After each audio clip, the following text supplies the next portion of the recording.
Hi friends, मैं विपिन कुमार मौर्य और मैं आपका अपने यूट्यूब चैनल में हार्दिक स्वागत एवं अभिनंदन करता हूं। आज की इस वीडियो के माध्यम से हम आपको सिखाने वाले हैं देशांतर रेखाओं के बारे में। इसको आप ध्यानपूर्वक देखें क्योंकि हमारे जो पूरे ज्योग्राफी का चैप्टर है सबसे महत्वपूर्ण चैप्टर है। इससे पहले हमने आपको अक्षांश रेखाएं क्या हैं और कुछ महत्वपूर्ण अक्षांश रेखाओं के बारे में बताया।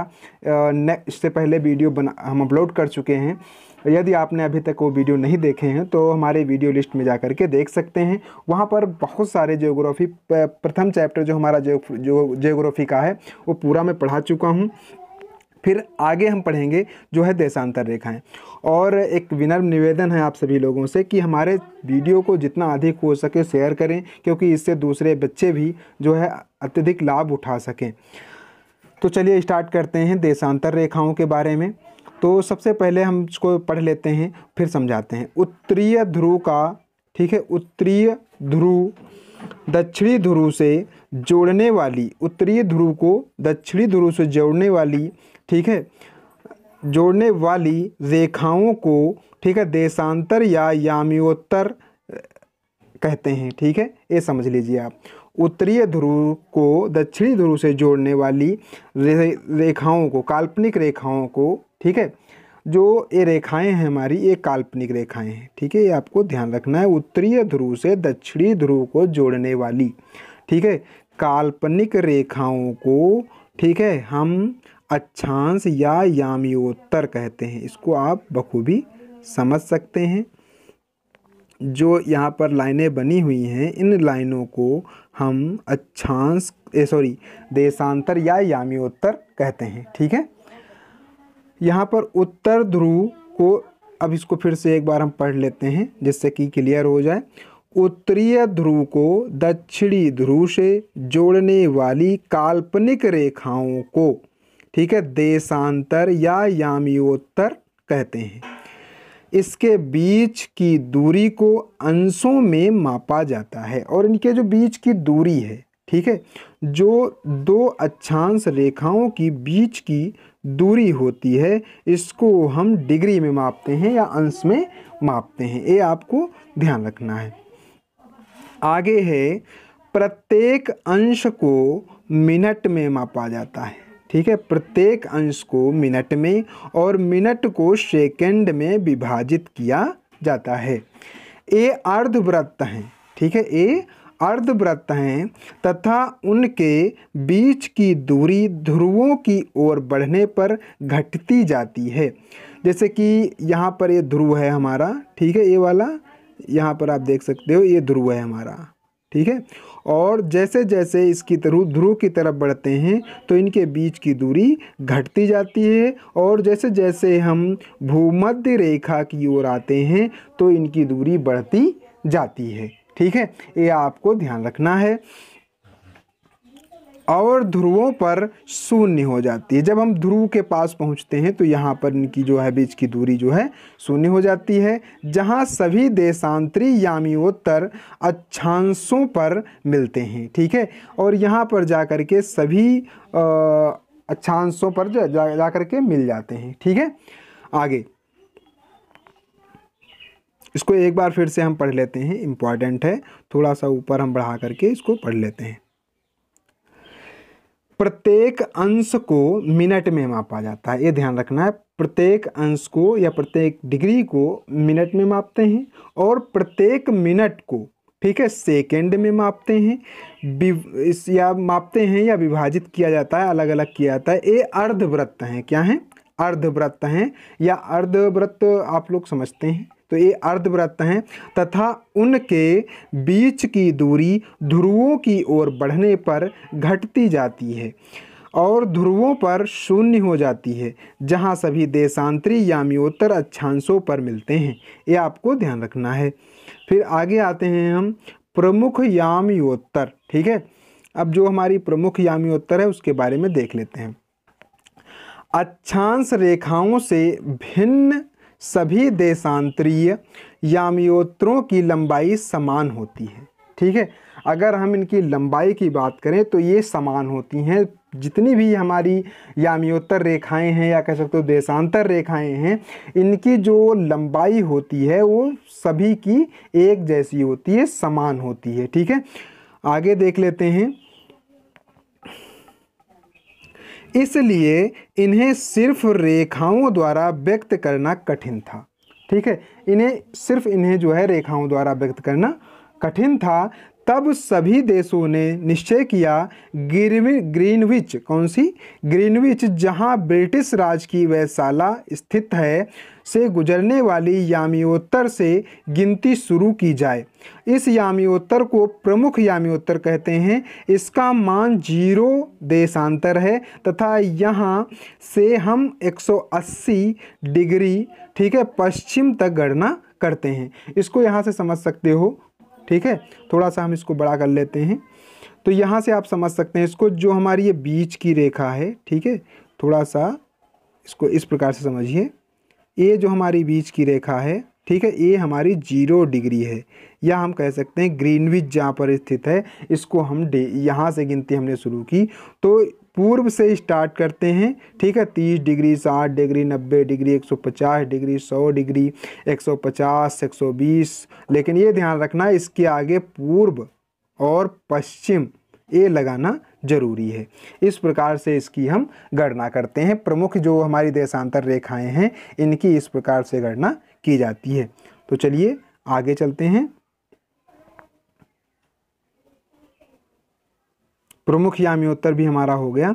अब अगला है हमारा प्रमुख यामियोत्तर। अब अगले पॉइंट हैं, इनको पढ़ लेते हैं हम। प्रमुख यामियोत्तर, ठीक है, प्रमुख यामियोत्तर तथा 180 डिग्री यामियोत्तर मिलकर, ठीक है, पृथ्वी को 2 समान भागों में बांटते हैं। ये ध्यान रखना, प्रमुख यामियोत्तर तथा 180 डिग्री यामियोत्तर मिलकर पृथ्वी को 2 समान भागों में बांटते हैं। ठीक है, इसको भी आप यहाँ पर बखूबी समझ सकते हैं। देख लीजिए, 180 डिग्री जो हमारी है, ठीक है, वो प्रमुख यामियोत्तर, यही जो 20 जो हमारी ये जो हमारी 0 डिग्री है, ये और 180 डिग्री मिल करके, ठीक है, इसके बैक साइड में है।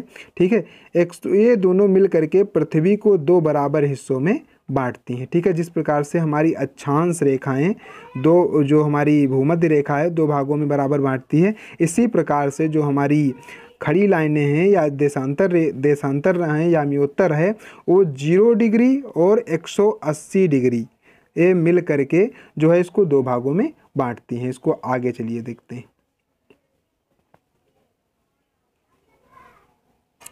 फिर अगला हमारा जो पॉइंट है, 2 देशांतरों के बीच की दूरी जो होती है वो 111.32 किलोमीटर होती है। ये ध्यान रखना है आपको। 2 देशांतरों के मध्य से, एक ये देशांतर है, एक ये है, तो इसके बीच की जो दूरी होती है वो 111 या 111.32 होती है। ये समझ कर ध्यान देना है। ठीक है, या 111.32। ठीक है, ये ध्यान रखना है आपको।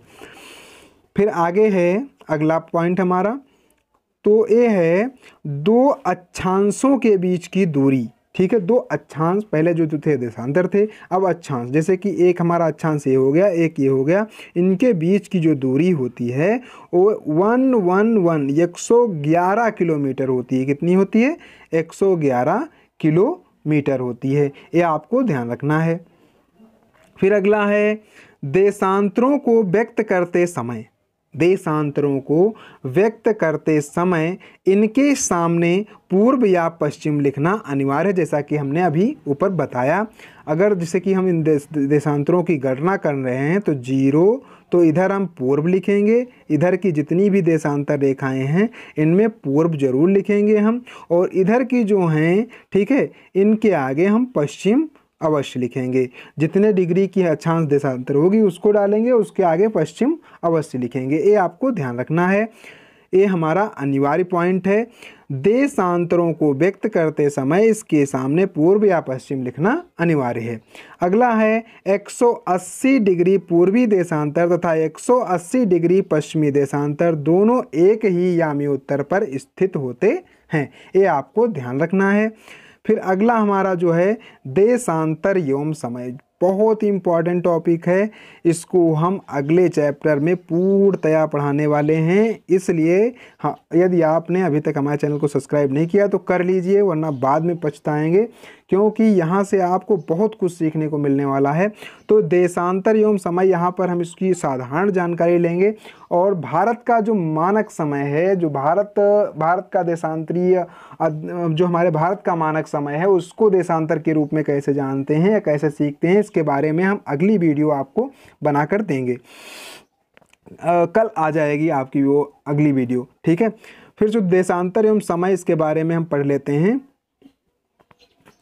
तो ग्रीनिच पर स्थित, ठीक है, ग्रीनिच पर स्थित प्रमुख यामियोत्तर पर सूर्य जिस आकाश के सबसे ऊंचे बिंदु पर होगा, उस ठीक समय उस यामियोत्तर पर स्थित सभी स्थानों पर दोपहर होगी। ये ध्यान रखना है आपको। जैसे कि हमारी ए यहाँ पर, ठीक है, इस प्रकार से ए हमारा भूमध्य रेखा है यहाँ पर, ठीक है, भूमध्य रेखा, और ये हमारी जो है देशांतर रेखा है, ठीक है, जो 0 डिग्री है। कितनी है? 0 डिग्री, ठीक है। अब इस रेखा पर जहाँ पर, जैसे ये हमारा लंदन है, क्या है? लंदन या ग्रीनिच रेखा है, ठीक है, ग्रीनिच है। तो यहाँ पर जब सूर्य सर के ऊपर होगा, ठीक है, या सबसे ऊंचे बिंदु, तो यहाँ पर जितने भी स्थान पड़ेंगे वहाँ पर दोपहर होगी। क्या होगी? दोपहर होगी। चलिए इसको देख लेते हैं हम फिर से। ग्रीनिच पर स्थित प्रमुख यामियोत्तर पर सूर्य जिस समय आकाश के सबसे ऊंचे बिंदु पर होगा, उस समय उस यामियोत्तर पर स्थित सभी स्थानों पर दोपहर होगी। चूंकि पृथ्वी पश्चिम से पूर्व की ओर चक्कर लगाती है, अतः वह स्थान जो ग्रीनिच से पूर्व में हैं उनका समय ग्रीनिच के समय से आगे होगा, तथा जो पश्चिम से पीछे हैं उनका समय ग्रीनिच के सब समय से पीछे होगा। ये आपको ध्यान रखना है। इसको फिर से आप पढ़ लीजिए एक बार नीचे का। चूंकि पृथ्वी पश्चिम से पूर्व की ओर चक्कर लगाती है, पश्चिम से पूर्व की ओर चक्कर लगाती, यानी कि ये हमारी पृथ्वी अगर है, ठीक है, इसको समझ लीजिए, ये अगर हमारी पृथ्वी है तो यह पश्चिम से, इधर से, ठीक है, ये पश्चिम है हमारा, और ये पूर्व की ओर चक्कर लगाएगी, ठीक है। इसको हम थोड़ा सा कलर चेंज करके बता रहे हैं आपको। यहाँ से, ठीक है, ये इधर से चक्कर लगाएगी, ये पश्चिम है हमारा और ये पूर्व है, ठीक है। तो पश्चिम से पूर्व की ओर पृथ्वी चक्कर लगाएगी, ठीक है। क्लियर हो गया? इसको फिर से पढ़ लीजिएगा। चूंकि पृथ्वी पश्चिम से पूर्व की ओर चक्कर लगाती है, अतः वह स्थान जो ग्रीनिच से पूर्व में हैं उनका समय ग्रीनिच के समय से आगे होगा, तथा जो पश्चिम से पीछे हैं उनका समय ग्रीनिच के समय से पीछे होगा। जैसे कि इसको भी आप समझ लीजिए, ये हमारी ग्रीनिच रेखा है 0 डिग्री, ठीक है, और इसके आगे जाएंगे, जब पश्चिम की तरफ जाएंगे, ठीक है, ये पश्चिम है हमारा, इसकी तरफ जाएंगे, कलर चेंज करते हैं थोड़ा, जब इधर जाएंगे पश्चिम की तरफ, ठीक है, तो पश्चिम की तरफ जब जाएंगे तो हमारा जो समय होगा वो पीछे होगा, ठीक है, और जब हम पूरब की तरफ जाएंगे, ठीक है, तो यहाँ पर आगे होगा। ये समझ में आ गया? हाँ, तो आज की वीडियो हमारी यहीं पर समाप्त होती है। भारत के मानक समय को हम अगले वीडियो में समाहित करेंगे। उम्मीद करते हैं आपको हमारी वीडियो पसंद आई होगी। एक बार पुनः आपसे निवेदन करते हैं, यदि आपने अभी तक हमारे चैनल को सब्सक्राइब नहीं किया है तो सब्सक्राइब कर लीजिए और इसे अपने दोस्तों में शेयर करना ना भूलें। धन्यवाद।